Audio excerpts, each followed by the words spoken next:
Greetings and welcome to the United States Transhumanist Party Virtual Enlightenment Salon. My name is Gennady Stolyarov II, and I am the chairman of the U.S. Transhumanist Party. Here we hold conversations with some of the world's leading thinkers in longevity, science, technology, philosophy, and politics. Like the philosophers of the Age of Enlightenment, we aim to connect every field of human endeavor and arrive at new insights to achieve longer lives, greater rationality, and the progress of our civilization. Greetings, ladies and gentlemen.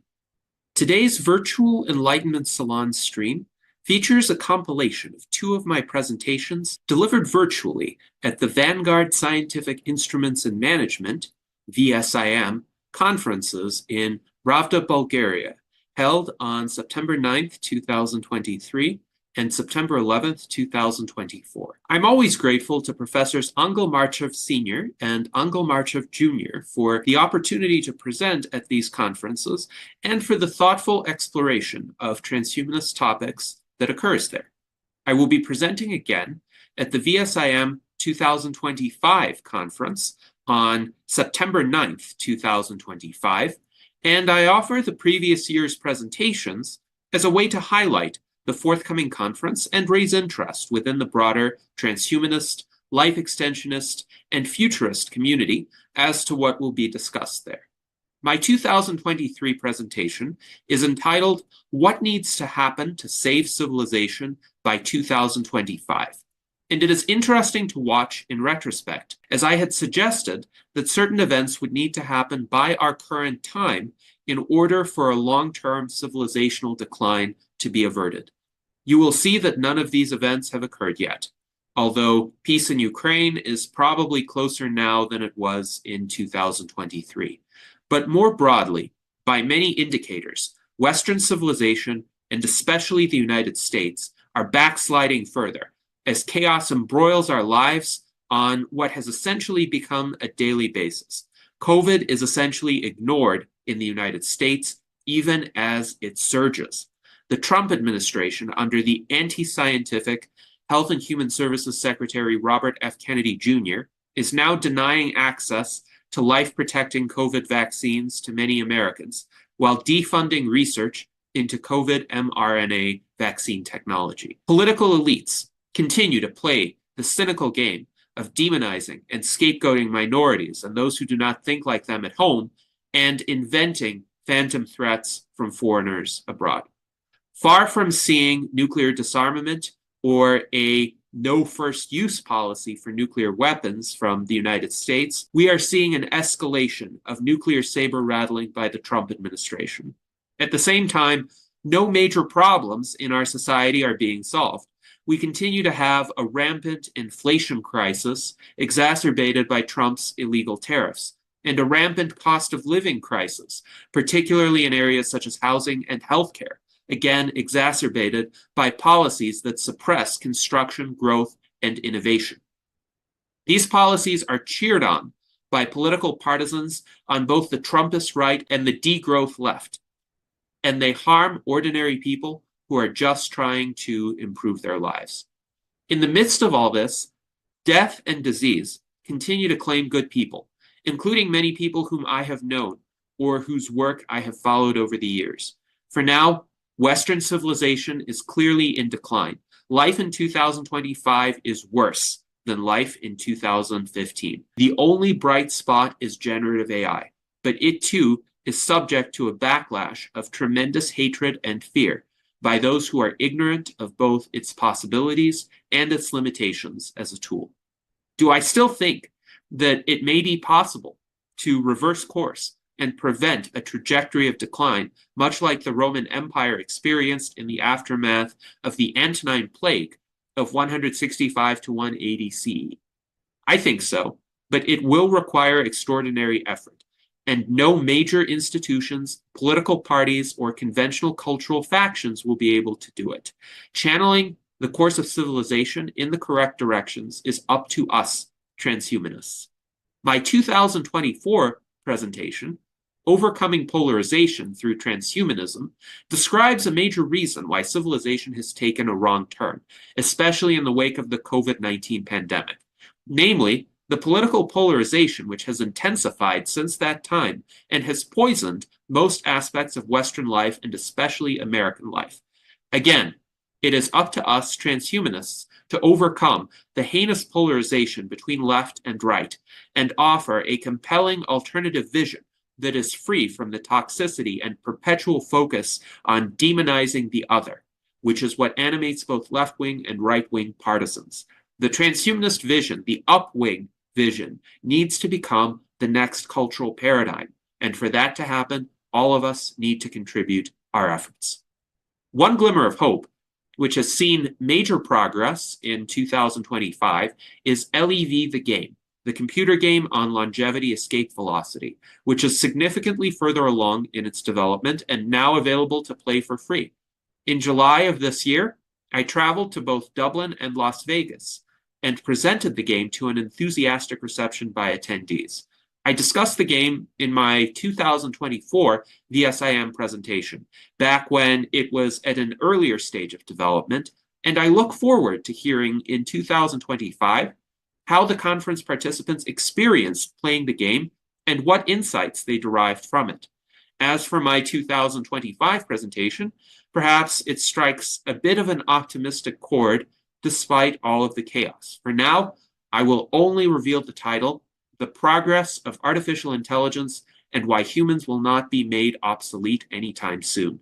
We humans will continue to have an active role in shaping our future if we choose to take up the responsibilities that such a role entails. Enjoy my 2023 and 2024 Vanguard Scientific Instruments in Management Conference presentations. Let me introduce our first speaker, Gennady Stolyarov II, chairman of US Transhumanist Party. More details you could see on his bio on the wall. I will not read it at the moment. This is the main descriptors of Gennady profile. He is very regular participant in our conferences. This is a picture of an old conference, quite old. Gennady also, on a very regular basis, is organizing every Sunday very detailed, the most detailed discussions on transhumanist topics with political accents. And also he is chairman of the Transhuman Club, which is discussion club for all sorts of discussions. So, Gennady, you have the floor, please. Yes, thank you very much, Angel, for the honor of presenting as the opening speaker at the VSIM 2023 conference. I am happy to be here virtually as always, and I am happy to discuss what I consider to be an immensely important topic, namely the topic of the existential risks facing our civilization and what we can do to ensure that we all have the best possible future. But in order to have the best possible future, we also need to avoid the worst possible future, which is the annihilation of the human species. And last year, in 2022, I gave a presentation entitled Passing Through the Great Filter, How Are We Doing? And this is a bit of an update to this presentation. In that presentation, I made the observation that humankind appears to be in the midst of a great filter, essentially a set of challenges and a uniquely existentially risky period that if we overcome, we have a strong chance of becoming a multi-planetary or perhaps even intergalactic civilization with remarkable growth potential, with open-ended lifespans, with open-ended prosperity and abundance. But we also face threats that could destroy our species and could terminate our opportunities to pursue any sort of future whatsoever. So what has happened in the year since then? Well, civilization did not end in 2022, and we were quite fortunate. I think this is an occasion for celebration. However, there were multiple close calls last year, And moreover, now is not the time to relax because we are not out of the great filter yet. And I will explain what I mean by this. In October to November of 2022, I'm of the view that humankind faced peak existential risk. That is to say, never before was there such a risky moment in history, not from the standpoint of the number of people who died from wars or other kinds of cataclysms, but from the standpoint of what was the probability of human extinction during that time period. And I will also try to make the case that we won't ever quite face the same high level of existential risk again, though I do think we still face some significant existential risk and will be facing it for about another year and a half. So in October of 2022, on October 7th, there was quite an alarming article published by Max Tegmark of the Future of Life Institute, which he entitled, "Why I Think There's a 1 in 6 Chance of an Imminent Global Nuclear War." And this was in reference to the situation in Ukraine at the time, when in response to successes of the Ukrainian counteroffensive at the time, Vladimir Putin was threatening the use of tactical nuclear weapons. And this wouldn't have been a strategic nuclear strike against Western powers. This would have been a tactical nuclear deployment in Ukraine. So at that time, Max Tegmark estimated a 30% probability of a tactical nuclear strike with an 80% probability, if that tactical nuclear strike happened, of a forceful NATO response. And then subsequent to that, there would be a spiral of escalation, which with 70% probability would just keep building on itself until there was full-fledged nuclear war. So if you multiply 30% by 80% by 70%, this would have given a 16.8% probability of nuclear war at that time, or slightly greater than 1/6.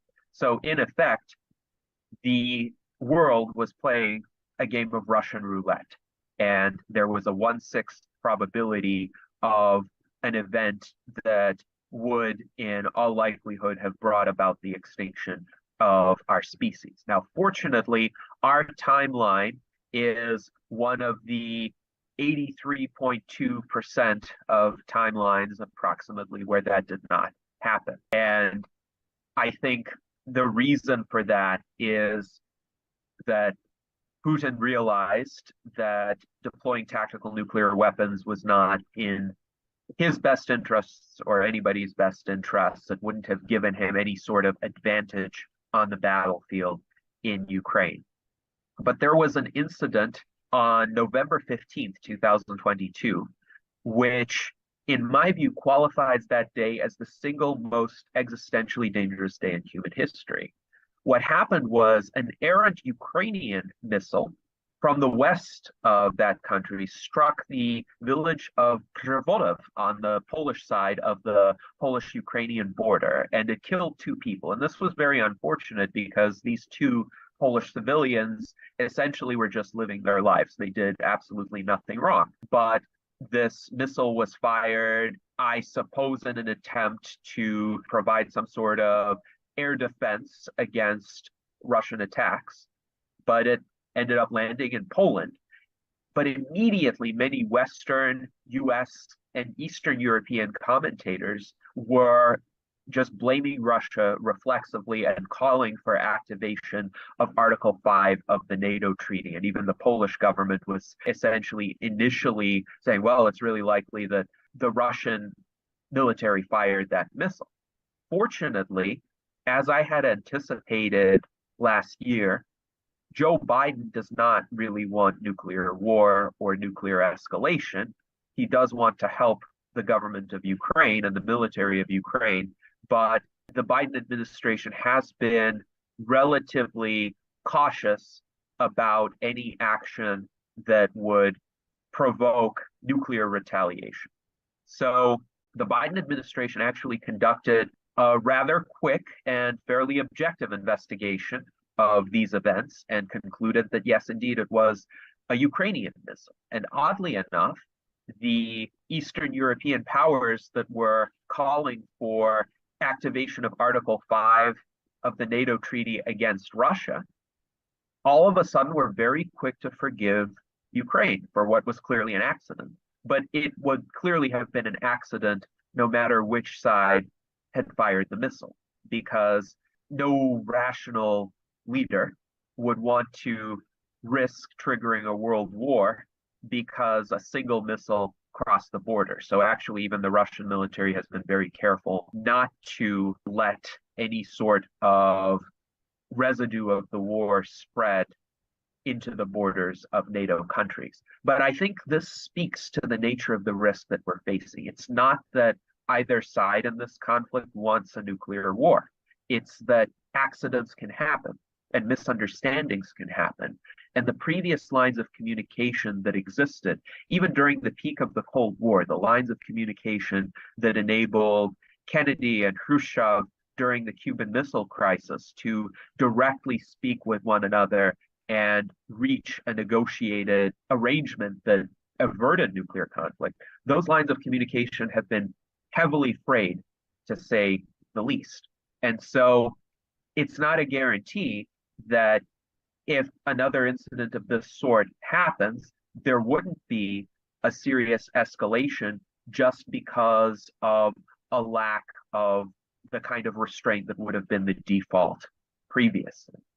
So I say this was the single most dangerous day in human history, not because any side wanted nuclear war, but because it could have easily escalated out of control. And there was significant clamor from even everyday public opinion in the Western world for some sort of immediate and harsh retaliation against Russia, which would have triggered a nuclear war had that been the course of action that was pursued. So we need to tread extremely carefully in the ensuing months and years. And fortunately, a similar incident has not recurred since that time. And the war in Ukraine has reached a kind of stalemate. There is an ongoing Ukrainian counteroffensive, but it is very slow going. Territory is changing hands essentially one village at a time. And when territory changes hands at that pace, that's very much like what has happened in many historical wars. And generally, it would not provoke the kind of retaliatory response that could escalate into a nuclear war.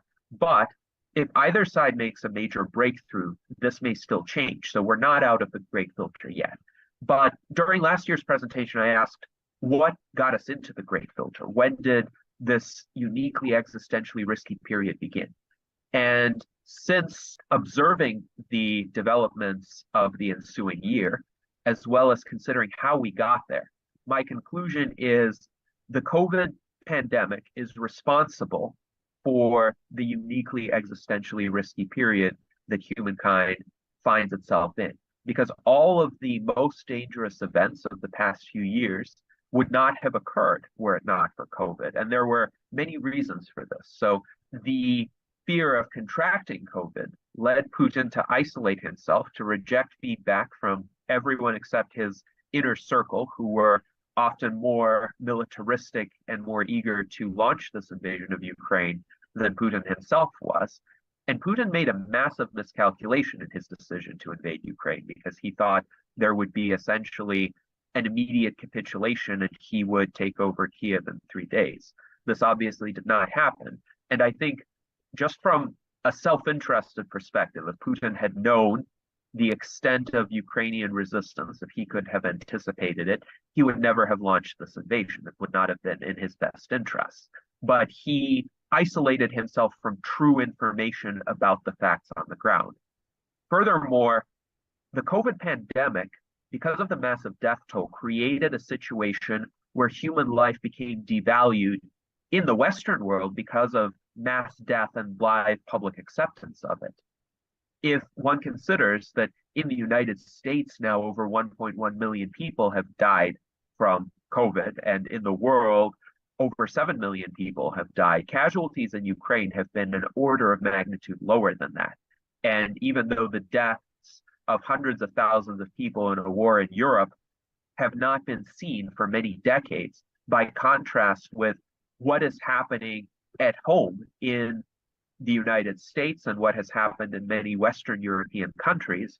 Still, the deaths of people in Ukraine, both Ukrainian civilians and Russian soldiers, and some Russian civilians as well, but many soldiers too, were just recently civilians who were drafted against their will and forced to fight in this rather pointless conflict.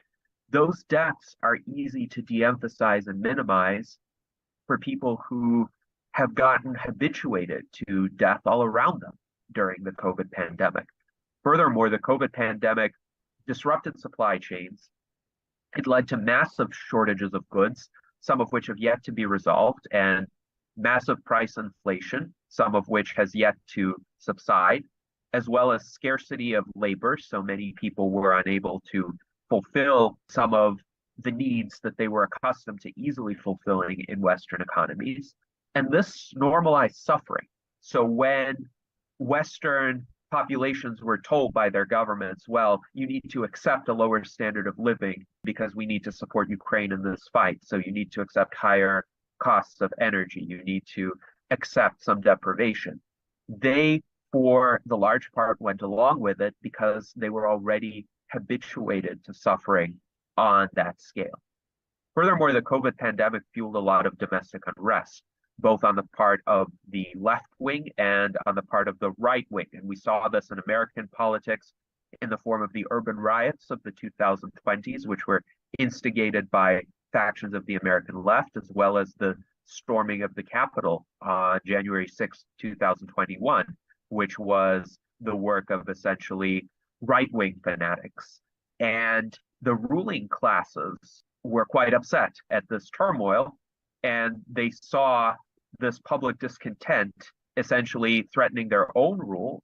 And I think often in these cases, war is seen as a viable way to distract the population, to unite them against an external enemy so that there would be less threat to the ruling elite at home. And I think the war in Ukraine has been used both by Putin and by Western governments in this manner to cement their rule at home. The COVID pandemic also entrenched zero-sum thinking because of the trade-offs involved in responding to the pandemic. No matter what decisions were made, somebody would get hurt. People would lose their lives, or they would lose their livelihoods in the event of a lockdown. And the pandemic furthermore normalized acceptance of collateral damage from policy decisions, the idea that a hard choice would have to be made, no matter what direction that choice would be made in. And so in this climate of normalized collateral damage, the deaths of civilians in war could easily be rationalized in the same way.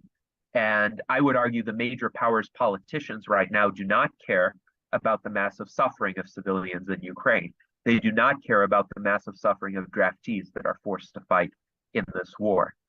There have been major stresses to ordinary people in coping with this pandemic, and that means less time, less energy to organize any sort of effective resistance to a perceived irrational government policy.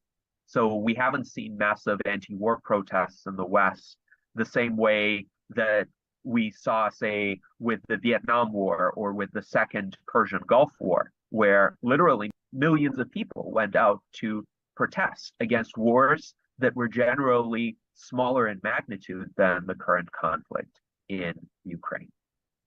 So COVID, I think, placed us on the precipice of existential risks, even though COVID is not itself an existential risk. So the SARS-CoV-2 virus by itself cannot destroy human civilization. Most people who get it will recover from it, even though many people have serious lingering consequences from it as well.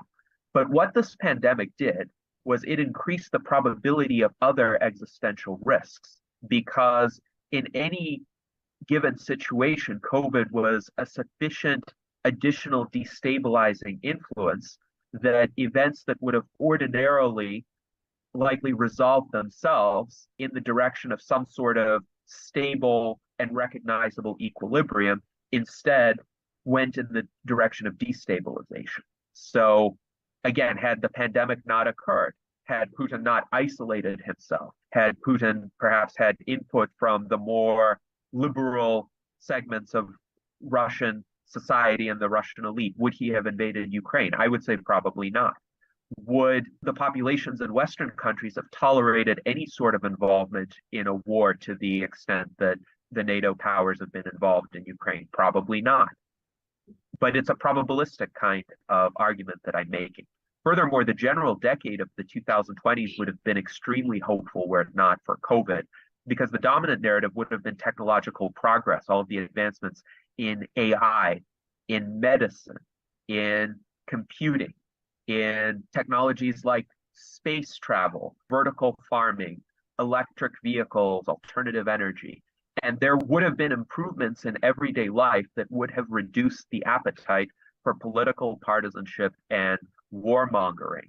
And I think in many cases, people toward the end of the last decade were becoming weary of political polarization and tuning out both the left wing and the right wing of politics. So to a great extent, this pandemic was very convenient to the conventional political elites who use this kind of traditional political spectrum to divide voters into demographics that could be easily targeted for purposes of capturing electoral constituencies.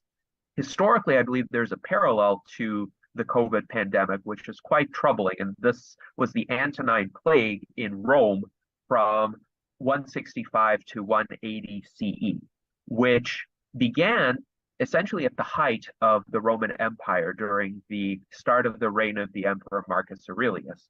But because of the massive death toll and the toll on the infrastructure of the Roman Empire of dealing with such calamity, the Roman Empire was set on a course of what turned out to be irreversible decline, even though many people, many emperors, many reformers tried to reverse that decline in the ensuing centuries. They could never quite gather the momentum to do that because the institutions were damaged in an irretrievable way. So Rome never fully recovered from the devastation of the Antonine Plague. And I see some common elements in COVID because this disease keeps recurring. The virus keeps mutating. It keeps reinfecting people. It keeps disrupting supply chains. It keeps disrupting the routines of life. It keeps threatening mass disability for people who were previously healthy. So my contention is, unless COVID is eradicated or rendered harmless soon, the best case scenario would be a gradual centuries-long decline with periodic crises. So that is if we avoid nuclear war during the next few years. And if we see parallels with the late Roman Empire, then by that sort of timeline, we might see a new dark age by about the year 2450. The worst case scenario is a much shorter term and more precipitous decline, where societal and political institutions are damaged so much in the short term that a mere misunderstanding causes nuclear war because the institutional safeguards that would have prevented it have been eroded. So how can we get out of this? We need to get rid of COVID as a public health threat. And fortunately, there's some hope. Actually, on my birthday, July 27th, 2023, there was some quite promising news from Duke Medical School.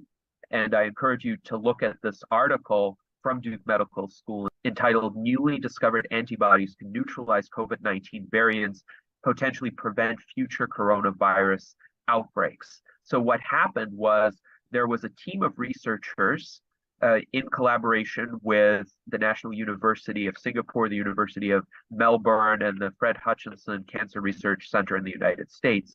And they isolated some antibodies from the blood of patients who had recovered from the original SARS virus, the one that affected people in 2002, 2003. And then they were also vaccinated against COVID. So they had this combined immunity. And one of these monoclonal antibodies, called E7, was particularly effective against all SARS-CoV-2 variants, including the Omicron variants. And the researchers hypothesized that E7 would be effective against all future variants of COVID as well. So if a treatment like that is developed and widely deployed, that means that no matter how the virus mutates going forward, there would be effective ways of dealing with it and preventing people from succumbing to it. So what does that suggest to us about how we can emerge from the Great Filter? I asked during my 2022 presentation, well, when did the Great Filter begin? And I gave a variety of possibilities. I'm increasingly convinced that we entered the Great Filter when the COVID-19 pandemic began. So that was in November of 2019. And I still maintain that July of 2022 was approximately the midpoint of the Great Filter. So if that's correct, we might be able to emerge from this period of uniquely high existential risk by March 2025. But obviously, that's not guaranteed. We don't have a crystal ball into the future. We need to meet certain preconditions in order to lift this cloud of existential risk. First, as I mentioned, we need a universal cure or vaccine for COVID, which is robust against all variants. And I wonder if, for instance, an mRNA vaccine could be developed that would target something other than the spike protein, or could target multiple sites on the virus so that mutation on one site wouldn't destroy the efficacy of the vaccines. But also we have a situation where many previously healthy people have become severely disabled because of long COVID, and there aren't even many good diagnostic tests for long COVID. But the probability of long COVID increases cumulatively with each infection. So unless we can protect people from becoming reinfected, an increasing proportion of humanity will have serious long-term disabilities, and they will not be able to contribute to the progress of our civilization nearly as much. But this kind of cure for long COVID is necessary to prevent the gradual long-term decline of our civilization that I mentioned. To prevent an immediate catastrophic decline, we need a negotiated peace in Ukraine. And it's becoming increasingly apparent that neither side really has the strength to win this war militarily, to achieve its stated objectives. They have fought one another to a standstill, and it's time to essentially let cooler heads prevail and to encourage people from both sides to sit down and figure out a realistic compromise where neither side would get what it wants, but each side would stem the bleeding.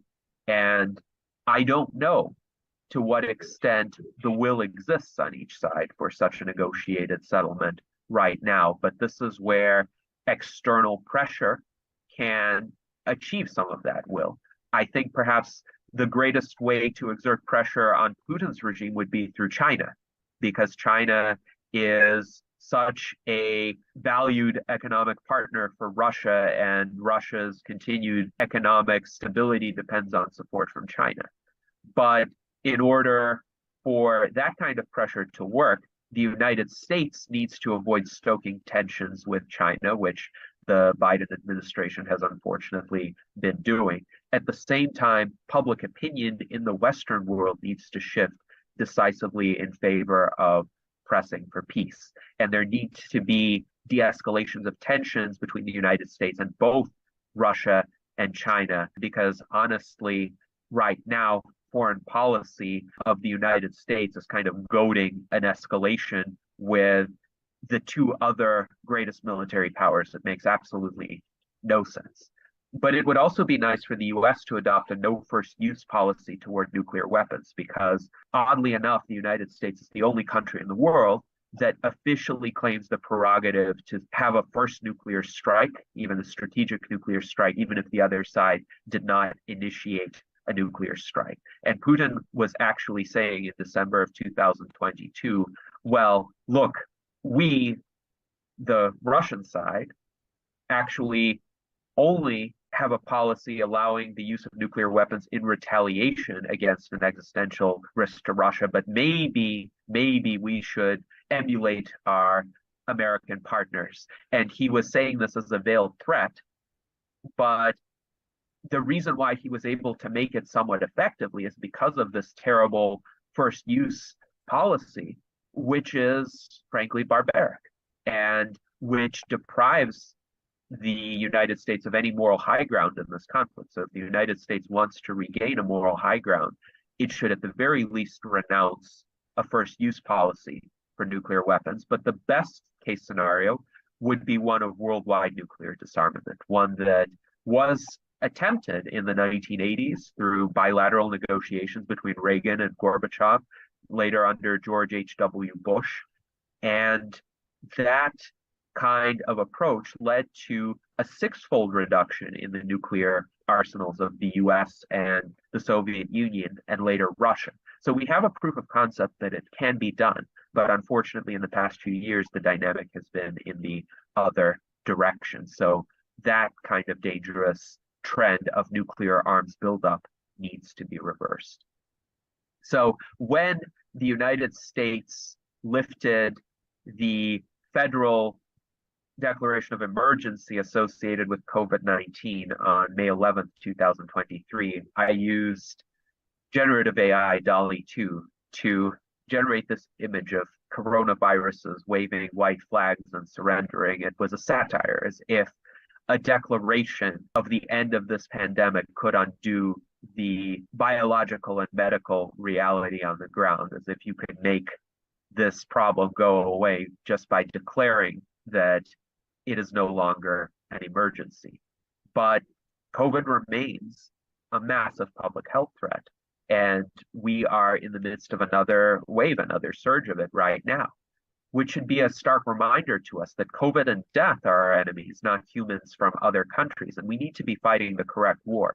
The correct war is the war against death and disease and ruin. And this is where the philosophy of transhumanism is particularly salient, because transhumanism seeks to transcend these tribal, national geopolitical hostilities and usher in a new era of humanity where we are actually focused on overcoming the common problems that we all face. So I would urge the leaders of all of the powers involved, but I would also urge the general public to seek a way to avoid nuclear annihilation, which I would argue is our greatest existential risk, because it comes at a time that could otherwise be an inflection point in human history. We are really on the verge of breakthroughs in longevity, in the ability to rejuvenate the human organism. We are on the verge of breakthroughs in terms of abundant, clean, renewable energy. We are on the verge of breakthroughs toward becoming a multi-planetary civilization. We're on the verge of breakthroughs in artificial intelligence that would enable us to solve many previously intractable problems. And we just have to not blow ourselves up and not allow an infectious disease to run rampant among us.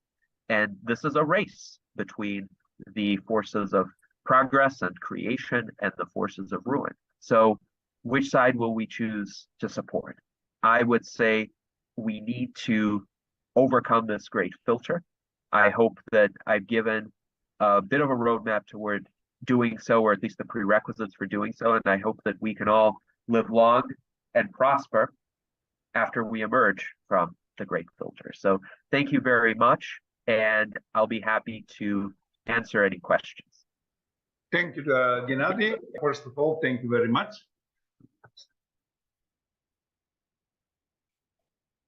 Acclamations.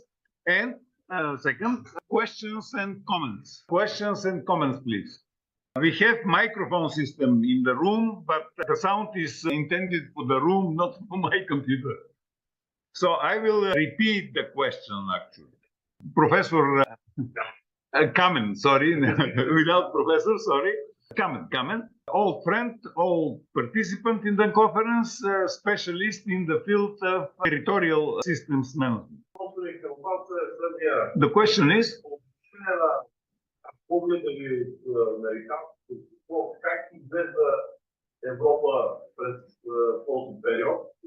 how Europe is looking like from the American point of view, from the point of view of the American society, and especially You look at our countries like Bulgaria, because in Europe there is a huge contrast in the modern Europe. So I'm interested in your opinion. Yes, it's because from the outside, probably the things will be better visible. yes. I would say there is a contrast within Europe that I observe, and I would say this is a contrast between the attitudes that prevail largely in Western Europe versus Eastern Europe, particularly the countries that border Russia. So there's a history of tensions going back centuries between Russia and its neighbors. And a lot of politicians, a lot of public figures in Eastern European countries, particularly countries of the former Soviet bloc, want to take a very harsh stance against Russia and kind of, especially if they've joined NATO recently, they push for an escalation of tensions. In Western Europe, I perceive more reluctance because there were previous economic ties with Russia, say via the Nord Stream pipeline between Russia and Germany, which was blown up last year. But also, there is a kind of desire for a more independent foreign policy, independent of US influence. And this is particularly seen in France and in Germany. So I see the governments of France and Germany as having been somewhat moderating influences on this conflict. If you think about Emmanuel Macron going to Russia to negotiate with Putin before the invasion of Ukraine to try to avert it, that's one example. So I think there are some differences in perceived interests among various European countries. Now, I don't really see Bulgaria as being in the same position as, say, Poland or Lithuania or Estonia, because Bulgaria is not even under any remote threat from Russia right now. So I would really see the extreme outlooks as being from the countries that immediately border Russia, particularly Poland and the Baltic states. And those are the countries that are kind of exerting an influence on NATO as a whole to try to get NATO to become more belligerent. But I think most Europeans, most ordinary Europeans, just want to lead peaceful and fairly comfortable lives. And they are not particularly happy that this war is occurring. But as I mentioned, they may be more used to suffering than they would have been 4 years ago because of the pandemic, because of the economic disruptions, because they've lived through lockdowns and significant restrictions on their personal freedoms. So they're much more willing to just accept what is happening and see themselves as powerless to change it. This, by the way, is the prevailing attitude among the population in Russia. So I would say most people in Russia are not supporters of this war, despite what public opinion polls say. But if for generations one has learned essentially that if one voices one's opinion too vocally, too publicly, then one is going to face some serious consequences in one's personal life, to say the least, then one learns to conceal that. So if somebody calls one on the phone and says, well, what do you think about this war? If they're a supporter, they will say what is politically correct to say. If they're opponents, or even if they're neutral or have some reservations, they would prefer not to talk to the pollster because there would be nothing good that could come out of expressing a dissenting opinion. So one of my worries is that in Europe right now, the public is increasingly seeing itself as impotent in that way, that policy is being made irrespective of what the people actually want. And this kind of will lead the situation of ordinary people in European countries, both Western and Eastern Europe, to more closely resemble the situation of ordinary people in Russia. And I hope that doesn't happen. I hope that can be averted, but it will take a shift in mindset. It will take a shift in attitudes toward what it's possible to accomplish politically. So I hope that gives some perspective, at least from the outside, what I, living in the United States, observe in terms of attitudes among the public in European nations. Okay, thank you. Thank you, Gennady. Any other questions or comments? Okay, no. Gennady, thank you very much. First speaker is Gennady from Nevada, a regular participant in our conference. That's his starting page. I would like to Gennady to point out that Gennady is just coming from RAAD conference.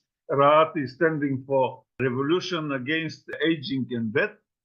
It ended yesterday, so many of the participants also are actually in process of coming from this conference to shifting to our conference.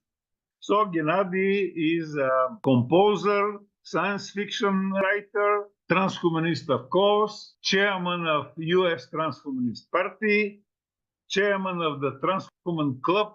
Every Sunday, he is organizing very interesting salons on different topics of transhumanism. Last achievement of Gennady, and last announced achievement of Gennady is a new game about left, longevity, escape, velocity. After his presentation, I will ask him a question about that. It is a very interesting game and very useful, I hope. So, Gennady, you have the floor with your main presentation. Thank you very much. I am quite pleased to present again at the VSIM-2024 Conference. This time I will present about a major problem that unfortunately may be delaying our ability to achieve the kind of civilization that we would want, and even threatens to undo a lot of the progress that we hope to achieve through science, technology, education, and improving conditions of human well-being. And that is the problem of polarization.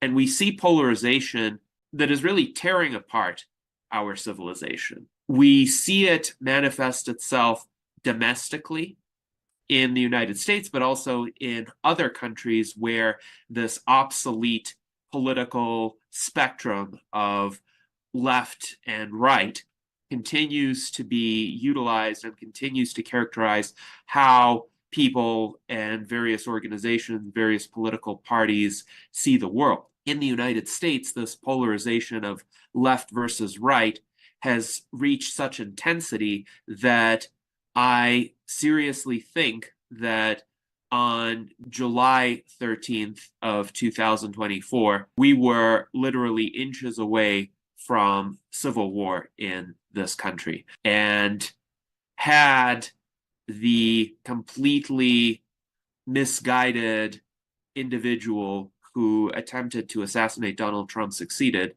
we would have been in a civil war in the United States. But one has to ask, what sort of climate of public opinion has to exist for some people to be motivated to take these kinds of terrible actions? What kinds of ideas have influenced people like that to lead them to lose any sense of respect for human life? That is how angry, that is how divided people in the United States have often become as a result of these tendencies of polarization. But the polarization is not limited to domestic politics. We see it in a geopolitical context, because we see once again a return to a bipolar world of sorts. In the Cold War, there was a bipolar division between the United States and NATO on the one hand, and on the other hand, the Warsaw Pact led by the Soviet Union. And now, once again, it seems that we are heading toward this kind of bipolar division, with the US and NATO on the one hand, and Russia and China on the other. And I believe there's a real threat of nuclear war arising out of the possibility of escalation of the ongoing war in Ukraine, which unfortunately has not resulted in any sort of peace and any sort of diplomatic settlement for over 2.5 years now. So I did present quite extensively my outlooks on the situation in Ukraine, both in 2022 and 2023. Today, I'm just going to mention it as an example of this polarization that is writ large. But beyond that, we see cultural polarization, where we have essentially polarization over lifestyle choices and over attributes such as skin color, or gender, or religion, or where one lives, such as whether one lives in an urban area or a rural area. These kinds of differences, even 20 to 30 years ago, would have just been seen as essentially part of the diversity in a given country. In the United States, certainly, there was a lot more tolerance of difference 20 years ago as compared to today, where we see the rise of this identity politics, where many people are encouraged to identify on the basis of circumstantial attributes and to, let's say, demonize or cast aspersions upon people who don't share those same attributes instead of trying to find common ground. So that's very troubling. And there are various causes of this polarization. There is a prevailing zero-sum mentality, which holds that for one person, organization, or nation to win, others must lose. And this, I believe, is an outgrowth of this highly suboptimal evolved tendency in human beings, which is left over from times of great scarcity, when perhaps the zero-sum mentality would have been more accurate. But instead of trying to create more wealth, trying to create more abundance for everybody, the people who espouse this mentality think that somebody else has to be deprived of something in order for them to gain. Then we also have material scarcity. Unfortunately, in recent years, especially since the COVID pandemic, but there have been events leading up to this as well, middle classes are being hollowed out. And I would say, especially in the United States, though we see some of these tendencies in European countries as well. Inflation, supply chain disruptions, and the lingering secondary and tertiary effects of COVID, the fact that people continue to get reinfected, the fact that people continue to experience lingering health consequences, are leading standards of living to erode, even though there have been some statistics indicating economic recovery under certain parameters since the depths of the pandemic. This recovery is certainly incomplete, and there is a dramatic difference in perception between what many of the official statistics say and how people actually experience everyday life. This reminds me to some extent of the experience in the Soviet Union and in the post-Soviet countries, where statistics were often embellished to show a picture that was in stark contrast to the day-to-day lives and day-to-day economic hardships that people faced. Now, in any situation where large numbers of people are struggling materially and experiencing difficulty achieving the standards of living that they want, there will be opportunistic demagogues who come in and exploit these vulnerable people. These people have genuine concerns, genuine grievances, but these demagogues convince them that there are some outside influences, some scapegoats, some groups who are different from them who are to blame. And it is essentially the oldest trick in the book to find some other, whether that be a person, a class of people, an ethnic group, and say, no, they are the problem. They are why you are suffering. And unfortunately, people who are in some cases distressed economically, are quite vulnerable to this kind of rhetoric. Also, we see a backlash by the power elite, the establishment. And the establishment is not always going to use this kind of demagoguery, but there is a fairly small power elite. In the United States, I estimate that it is comprised of about 10,000 people. And these are prominent people from both political parties and their donors and the media and to some extent the academic class, powerful people in think tanks who write various policy proposals that get enacted into law, the so-called military-industrial complex, which is very much a real set of organizations. Sometimes this power elite is known as the blob in foreign policy circles. This elite seeks to maintain its power, and it does so often by fostering polarization, by leading one half of the population to despise the other half. And another possibility is that this power elite might put forth a foreign adversary as being particularly threatening and being deserving of the hatred of the domestic population. So either the power elite will try to maintain power by causing division within the domestic population against itself, or it will do so by trying to motivate the domestic population to hate a foreign adversary. And this distracts attention from the monolithic policies that the power elite will seek to perpetuate, no matter which political party is nominally in power. There's also a principle called Duverger's law from the 20th century political theorist Maurice Duverger, who writes essentially that systems that are winner-take-all, where only one person wins the election and wins based on a plurality vote, and people can only vote for one candidate, these systems tend to result in two dominant political parties, because essentially each side tries to form a coalition of close to 50% of the population and tries to use the so-called lesser evil argument, that if you don't vote for the lesser evil, then the side that you think is the greater evil will win. And in reality, the two sides tend to become ever closer to one another in practice, while demonizing one another ever more intensely in terms of their rhetoric.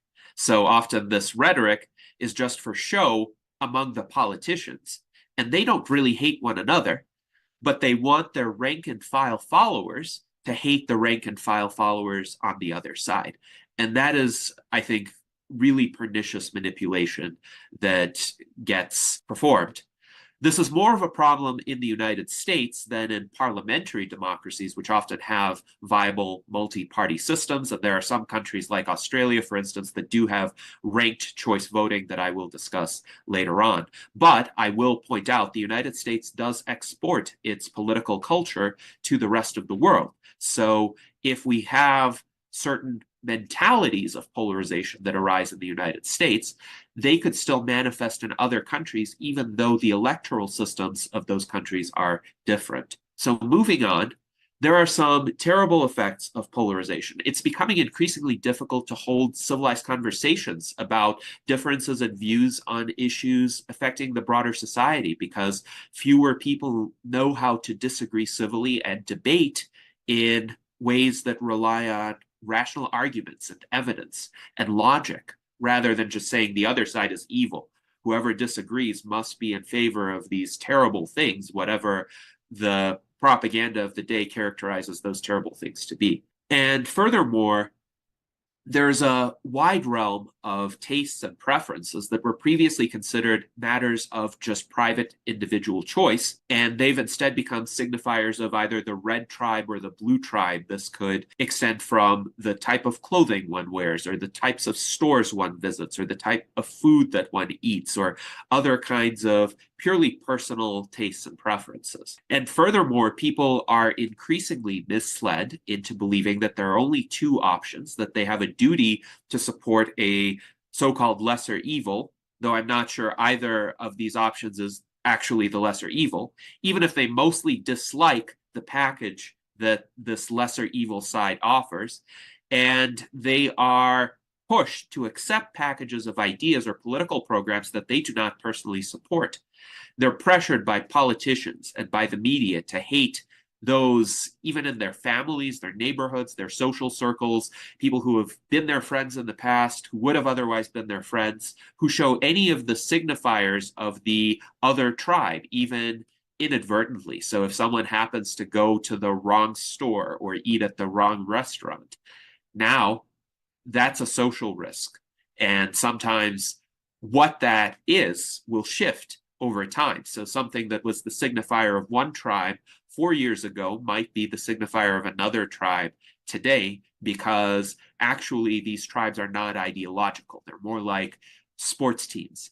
And the expectation of the fans is unquestioning loyalty to the party, to the leadership, rather than to ideas or principles.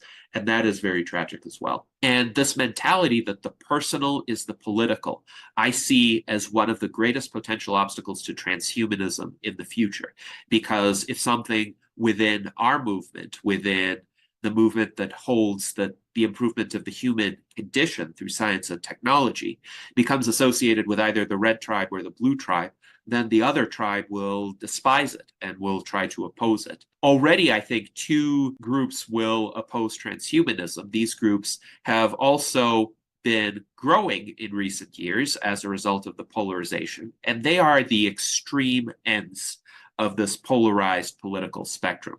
The so-called alt-right conspiracy theorists, people like Alex Jones, who see transhumanism as the machinations of a nefarious global elite. And they have all of these elaborate conspiracy theories about transhumanism, which have absolutely no relation to what actual transhumanists think, and they instead attribute the label of transhumanist to people who are not transhumanist, and then they sometimes invent falsehoods about those people and organizations as well. And on the other side of this polarized spectrum, we see the far left militant egalitarians who see transhumanism as only being for the rich. So they think if technologies of radical life extension are attained, then only the ultra wealthy individuals will be able to afford them and will leave the rest of the people behind. So I think it is important to diffuse opposition from both of these groups before that opposition becomes extreme and politically entrenched.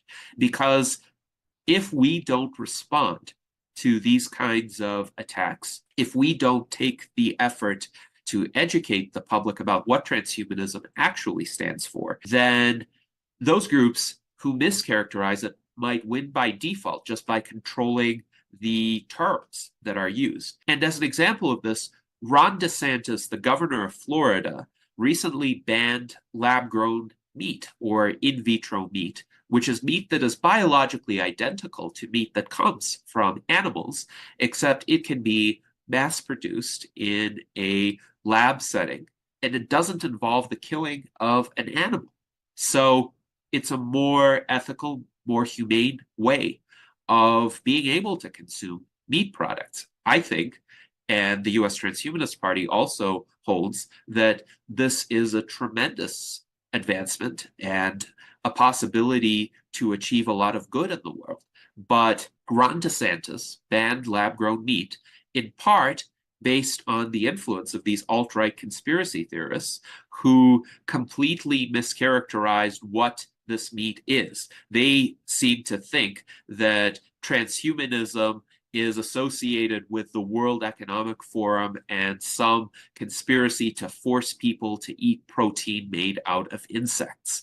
Of course, both of those statements are false. Transhumanists have not had much overlap at all with the World Economic Forum, nor do either transhumanists or the World Economic Forum really advocate insect consumption by humans. So this ban, which is going to have very real consequences in Florida, is a prime example of what can happen if egregious misconceptions are not addressed quickly. But transhumanism can also overcome this polarization. So true information about transhumanism can help de-escalate tensions and can help bring people closer together by showing them a set of aspirations that they have in common, because transhumanism is not left-wing, it is not right-wing, it is up-wing.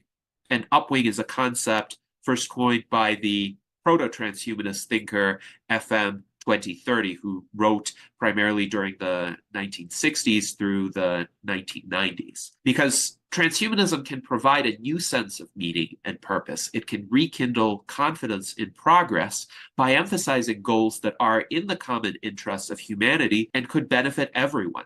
Goals such as radical life extension.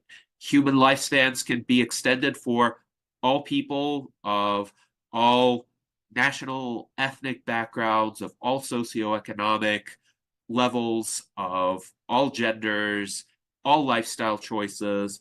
The technologies of biotechnology, nanotechnology, emerging medical procedures, rejuvenation therapies, those can benefit everyone if they are allowed to flourish and if they are allowed to be provided by a vibrant, competitive market. We can achieve material abundance through emerging technologies of production. Think of advances in automation and 3D printing, including of large structures. Molecular manufacturing, also vertical farming, is another example of a technology of abundance. Intelligence augmentation can be both external through devices such as our phones and computers, as well as wearables and AI applications, including large language models, as well as other approaches toward creating AIs. They can also be internal. They can be modifications to the human body, for instance, artificial organs or artificial limbs, or they can be rejuvenation treatments that help people make the most of their existing bodies and hopefully rejuvenate them to overcome biological aging. Augmentation can be both through technology, through machines, as well as through the superior application of reason and logic. We can achieve improved societal cooperation and the avoidance and resolution of conflicts through both technology and applied rationality. And of course, transhumanism focuses on mitigating and eliminating existential risks, threats like asteroid impacts or nuclear war or supervolcanoes or long-term effects of climate change that can affect all human beings adversely. Now, in terms of particular technologies that transhumanism advocates in order to achieve those goals, here is a list, and I mentioned some of these already in terms of biotechnology, approaches toward life extension, genetic engineering, nanotechnology, artificial intelligence. Space colonization is another area that can be greatly inspiring and motivating, and also make sure that we as a species do not put all of our metaphorical eggs in one basket. Seasteading, construction of settlements on the ocean surface, modular floating platforms that can offer experiments and governance. I mentioned vertical farming. Transhumanists also support economical alternative energy, investments in solar energy, next generation nuclear energy. By the way, China has just authorized the construction of a thorium nuclear reactor, which will be hopefully operational in just a few years. Investments in geothermal energy, automation of production. Autonomous and electric vehicles can save lives and also ensure greater energy abundance. Flying cars can enable much greater opportunities for rapid transport. Advances in virtual reality and augmented reality, advances in encryption for ensuring individual privacy, blockchains, cryptocurrencies, smart contracts, and distributed or decentralized autonomous organizations, some of which have already formed in the longevity space and in the cryonics space as well, and ectogenesis, artificial wombs, to solve some fairly thorny social issues like the abortion issue, which is polarizing a lot of American society now and other societies in the Western world as well. But beyond the inspiration that transhumanism provides, we need practical action in order to actually reform the system. And I mentioned Duverger's law in the previous discussion of the causes of polarization. There's a way to overcome it, which is to advocate for electoral reforms such as ranked preference voting or ranked choice voting, as well as open primaries, which are not limited to particular members of a given political party, and proportional representation, which means that not just the candidate with the most votes or the party with the most votes will get representation in the legislative body, but the representation considers also the preferences of the minorities that voted, people who might have expressed preference for a candidate, but that candidate got 10% of the vote, or another candidate got 25% of the vote. And there should be some representation for those as well. Now, ranked choice voting is quite promising, and it's already in use in the United States. The states of Maine and Alaska have held referenda where the voters have approved the use of ranked choice voting for most elections, including the presidential elections. And it's also used in 45 cities, including large cities like Salt Lake City and Seattle. Furthermore, it is used by the US Transhumanist Party in its internal votes. So the premise is one rank orders one's candidates in the order of preference. And here we see an example of a very simple ranked choice ballot with 3 candidates. So this individual marked candidate B as their first choice, candidate A as their second choice, and candidate C as their third choice. So suppose candidate B gets the fewest votes and is eliminated, but no candidate gets a majority of 50%. So a plurality is not enough to win. Instead, what happens then is a series of instant runoffs where the eliminated candidate's first choice votes are reassigned to the second preferences of the voters who supported that candidate. So if candidate B is eliminated, this person's vote would then go to candidate A upon the second round. And what this allows people to do is avoid the lesser evil trap, because if they think one of the major party's candidates is still less evil than the other, they could rank order their preferences accordingly, but also put in first place the candidate they actually support and find closest alignment with. So importantly, in Nevada, ballot question 3 is going to be on the ballot for the second time in 2024, because it passed once already in 2022, but the Nevada Constitution requires these initiatives to be passed twice in order to come into effect. So there are a lot of special interests advocating against this ballot question, but the Transhumanist Party strongly supports it. It would allow for open primaries and ranked choice voting in the general election among the top 5 candidates, which I think would open so many possibilities for candidates outside of the duopoly in the United States to participate. And for those who want to learn more about how ranked choice voting works, I would encourage you to watch our virtual Enlightenment Salon with the representatives of Fair Vote Washington.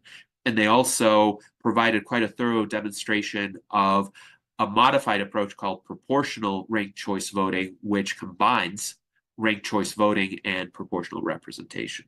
So moving on, I did articulate some ideas in my presentation from 2022 that I would like to revisit in terms of how the transhumanist movement in particular, and the broader community that is adjacent to transhumanism, so I would include in that anybody who favors life extension or longevity, anybody who considers themselves a futurist or a techno-optimist, how can this community become better organized and more effective at achieving specific goals? Because we have many world-class thinkers here, but we're organizationally spread thin and lacking in the capacity to implement public-facing projects. I think we, in terms of the broad movement, have the correct ideas already, or at least these ideas are much better than those that dominate the status quo. Certainly, if people within our movement were in positions of greater influence or even power, these problems of polarization would not be manifesting nearly to the same extent. But we need people who actually are willing to do the work to implement some of these ideas. And I really think it could take as few as 15 rigorously trained implementers, as I call these individuals, to work tirelessly to instantiate these ideas in highly visible ways and in a coordinated, systematic fashion. So these are people who would take some of the many project ideas that have been circulated and discussed over the past few years and would actually try to put them into practice. But how do we find them? How do we motivate these kinds of individuals, especially because time seems to be the most scarce of all resources? And of course, we know this from the standpoint of the pursuit of life extension and how important we consider it to give us more time through the reversal of aging. But even availability of time in the immediate future, given how spread thin so many people are, especially in responding to the various troubles of the past several years. How do we find people who have the time, who have the motivation, and who are willing to take these projects on? I think also to motivate these people and to make sure they know what they're doing, we need a training program for the implementers. And I think it would be worthwhile to assemble some course material for them that would be free and readily available online.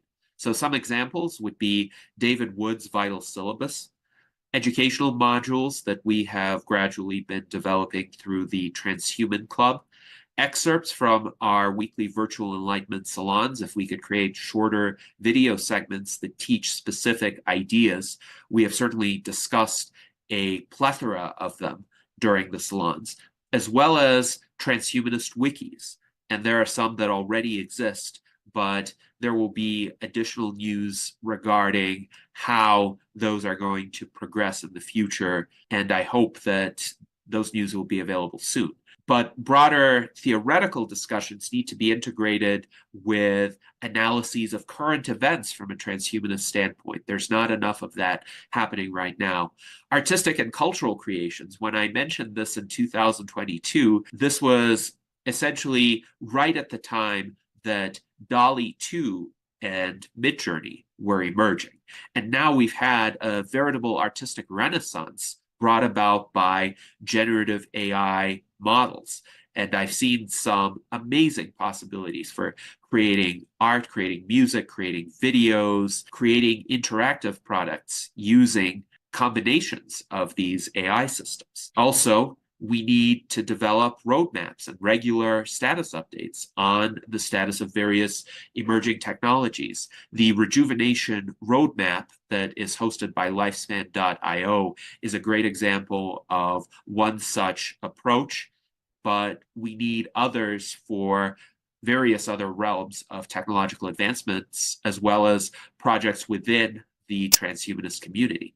And all of this is extremely ambitious, but I think we need to do it in the relatively short term to overcome these urgent problems facing the broader civilization, such as the problem of polarization.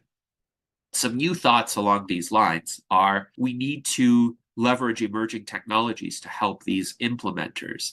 And generative AI has really advanced significantly in the past 2 years. So it should be harnessed to achieve results at scale, but we also need to be wary of these technologies' limitations. For instance, the tendency toward hallucinating certain content, or perhaps the art might, in certain cases, be unrealistic or provide us certain kinds of features that we might not want. So there always have to be humans providing curation and quality control in order to have a coherent movement that actually espouses the ideas that its advocates intend to espouse. Now, I think project-specific implementers who focus on one project or just a couple of projects can work quite well, but they will need specific reasons to champion those specific projects. And it could be as simple as we pay them money to do that,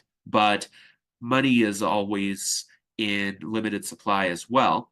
So there could be other reasons that they might be personally passionate about those particular implementations of transhumanism, and we need to find the correct people to match with the correct projects. For some projects, it may be possible to take in relatively fresh volunteers and design the project such that we can provide detailed instructions or templates for action that can be adopted by others and scaled up as well.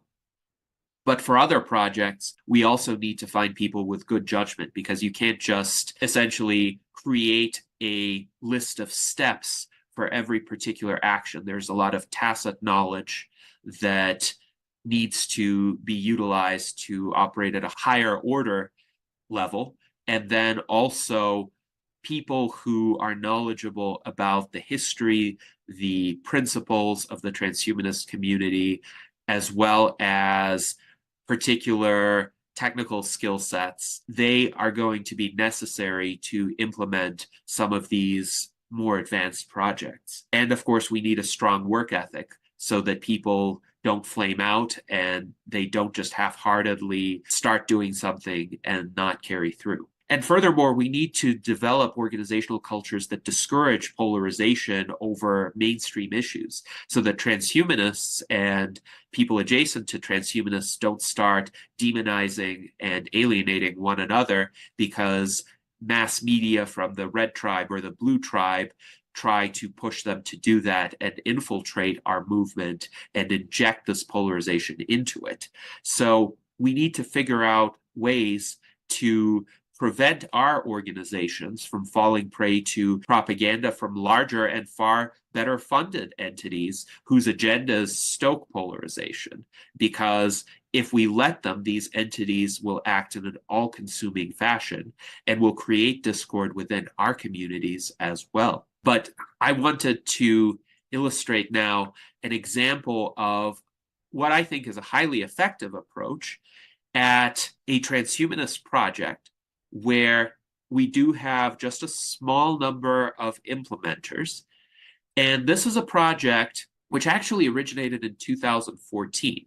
And it was originated by a different team of people who wanted to create a game to illustrate the concept of longevity escape velocity and how it might actually be arrived at in practice to dispel some misconceptions that are still widely held in the general public. For instance, the idea that there might be an immortality pill, or that a person will just keep getting frailer and more vulnerable, but just not die somehow, and show that really the attainment of longevity escape velocity will be an incremental process, and it will at no point in time lead to indestructibility, but people would achieve rejuvenation of their biological ages, and they would achieve the ability to live much longer by leveraging a sequence of technologies and benefiting from combination treatments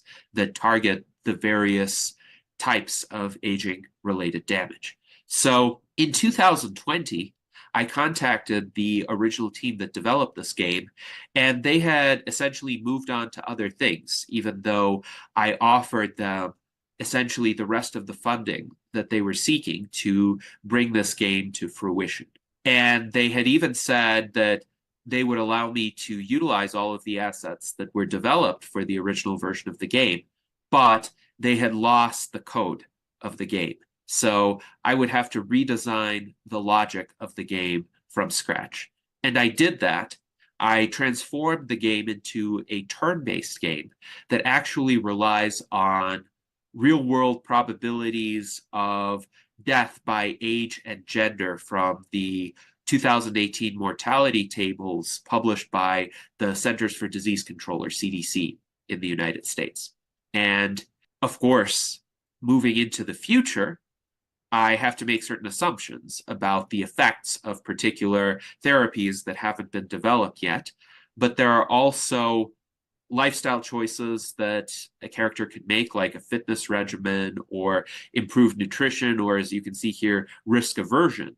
And the character can also engage in advocacy to affect the probability of external events, such as certain technologies arising that might give the character access to longevity therapies, or could give the character access, for instance, to an AI assistant to boost productivity.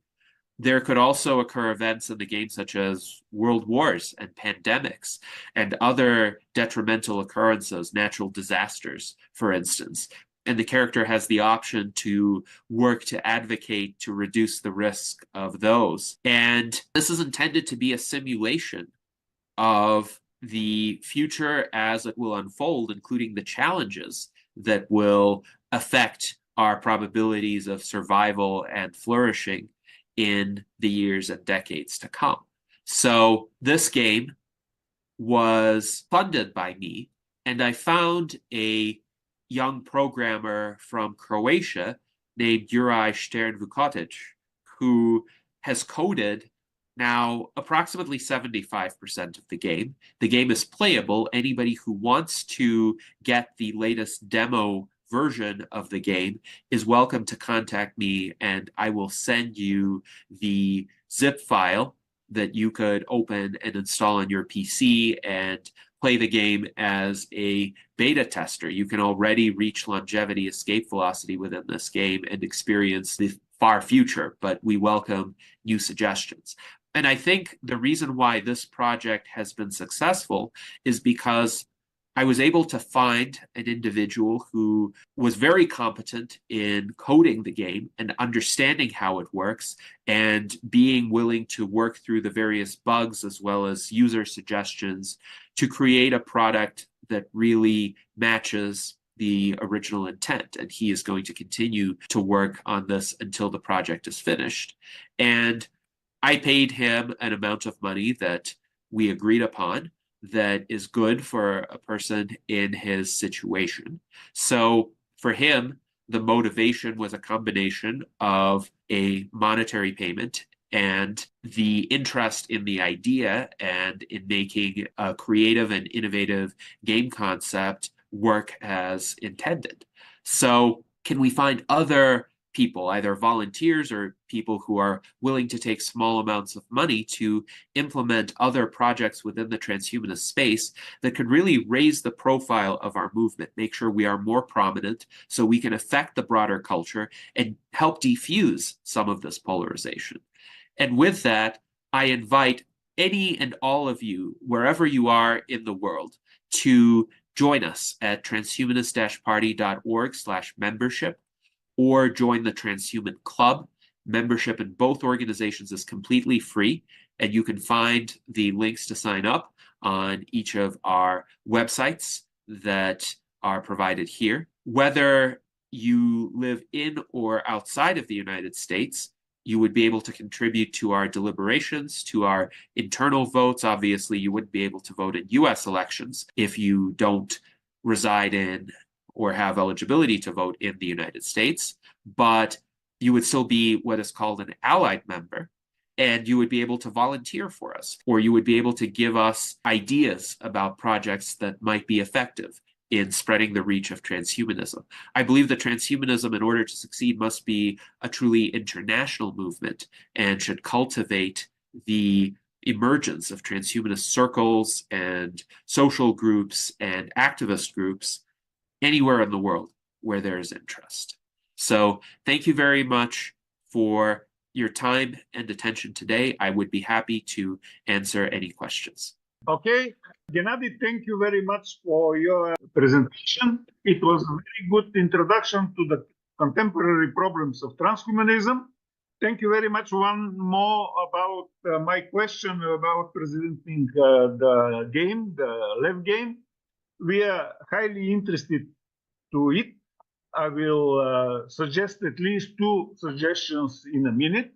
But first of all, is there any questions or comments on Gennady's presentation, please? Not for the moment. So I am going also to give my additional comments about ranking correlation methods.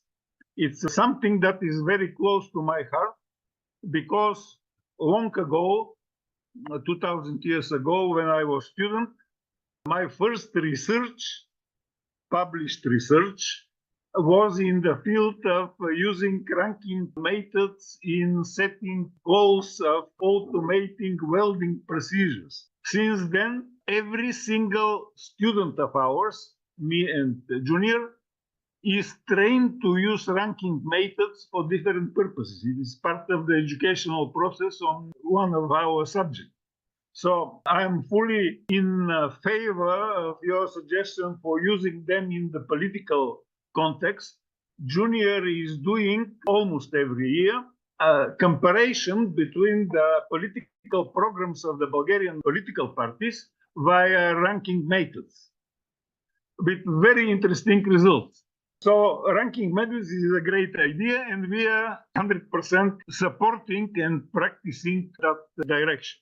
I fully agree that that's the method of making political decisions leading to a better consensus. So against the tendency of polarization. Another more important topic, for me more important, is a left game. One option, as a part of the social activity in this conference, we have the practice to play collectively games in the evenings or late afternoons for 5 o'clock tea, something like that. Would you mind to play that game? Not today, but in the coming days, probably Friday, here in the conference, as beta testers, yes, but also as a collective experience of the conference.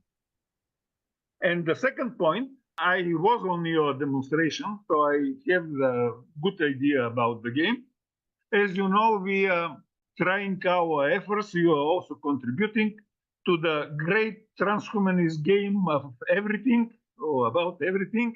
At the moment, we have a step toward that, a game called Bulgarian Yogurt Business Game, developed in 2020. Up to the moment, it is run 8 times in Bulgarian and in English, 2 publications, not very much, but it is designed to accept many different games as a sub-assignments for the players. For example, at the moment we have a set of 16 games for human resources selection. There is such a company of ex-students of us who is using games for selecting proper people for the clients. So all students are supposed to play these games as being incorporated in our big game. So I see left as a potentially possible to be incorporated as an additional assignment to the teams of students, because in the game there is a lot of longevity and transhumanist aspects. So that's the second idea. So would you mind to do that in November, when is the nearest, it is scheduled, the nearest run of the game, of our game? I think that's an excellent idea to have LEV the game included as a module in the Great Transhumanist game. And absolutely, I would be happy to take part in that in November when that is underway. And in the meantime, I have also shared the link to the latest build of the game, which is build 0.75. So if you access the Google Drive file, it will prompt you to download a zip file. You can install it onto a PC and test it out. You can even test it out at this conference, either individually or within a group setting if you want to sit by a computer and collectively decide the actions that your character will take. That might be an interesting experience. It might motivate some interesting discussions as well. I have, as you pointed out, done some video demonstrations of the game where I asked the audience, even via the YouTube chat or the chat in Zoom, to suggest actions that the character should take next. And I would pick essentially the first suggestion from any audience member as the next action that the character would take. And we would see with the combination of those actions whether this character would survive or die. And it is possible for the character to die, including sometimes if the character had made most of the right choices, to illustrate this unfortunate element of realism.